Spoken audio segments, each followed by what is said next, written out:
শুভ সকাল বন্ধুরা, বর্দি special kitchen থেকে আজকে তোমাদের সাথে শেয়ার করি দুধের সরের ক্ষীর। এটা কালকে শেয়ার করলেই ভালো হতো, কিন্তু শিবরাত্রি করে এত ক্লান্ত হয়ে গেছি যে আর শেয়ার করে উঠতে পারিনি। তাই আজকে দেখাই কিভাবে সরটা তৈরি করছি সেটা বলছি। প্যানে দুধ বসিয়ে দিয়েছি। দুধটা যখন ফুটে উঠছে একবার নাড়িয়ে দেব এবং ঘন হতে দেব। মাঝে মাঝে হালকা হাতে নাড়াবো, এতে দুধের সরটা পড়বে। প্লেটে তুলে দেখাচ্ছি সরটাকে। কন্টিনিউয়াস কিন্তু নাড়াবো না। এভাবে যখন সরও পড়বে এবং দুধও ঘন হয়ে আসবে তখন আমি পাটালি গুড়টা অ্যাড করব। আস্তে আস্তে পাটালি গুড়টা গলতে শুরু করবে এবং তখন হালকা হাতে নাড়াতে থাকবো। দুধটা যখন ঘন হয়ে আসবে তখন ক্রমাগত হালকা হাতে আমি নাড়াতে থাকবো।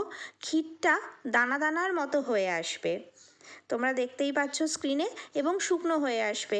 তখন আমি সার্ভিং বলে নামিয়ে নেব। খেতে খুব ভালো লাগবে। কন্টিনিউয়াস নাড়ালে কিন্তু সর পড়বে না, তাই এটা তোমরা খেয়াল রেখো। কালকে শিবরাত্রি উপলক্ষে এই রেসিপিটাই ছিল আমার বেস্ট রেসিপি। আশা করি তোমাদেরও ভালো লাগবে।